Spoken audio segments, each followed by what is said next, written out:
अलिबागमध्ये मनसैनिकांनी परप्रांतीय व्यापाऱ्याची कॉलर पकडलेली आहे। मराठीबाबत अपशब्द बोलणार नाही, व्यापाऱ्यानं माफी मागितली आहे। मराठी भाषेला डिवचणारा स्टेटस ठेवल्यानं हा वाद झालाय।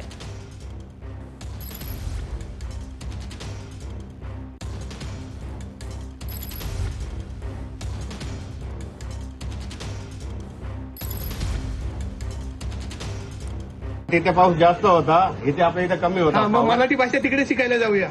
नाही मराठी भाषा शिकून नंतर इकडे काय मराठीमध्ये ट्रांजेक्शन काय है? हे बघ, गुजरात में भारी बारिश हो रही है लेकिन मुंबई में नहीं। मुंबई में बारिश क्यों नहीं हो रही है? रेन ने कहा कि मैं आया हूँ, पर उसने पूछा कि क्या मुझे मराठी आती है? म्हणजे तू अमितची टिंगल करतो। नाही ना, टिंगलच आहे, टिंगल काय काय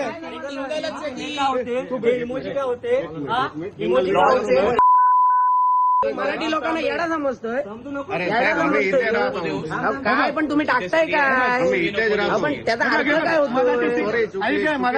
मोठे झालात तुम्ही गुजराती लोक, मराठी लोकांच्या जीवावरच ना। तुम्ही सांगताय गुजराती लोक आम्ही मोठ्या गुजराती लोक आम्ही घेतोय काम करायला 4 पट आणि एवढं तुम्हाला वाटतंय का? आमचं खाली कोणाचं मन दुखवायचं नव्हतं आणि आज चुकून झालेली आम्ही मराठी माणसाच्या सोबत आहोत।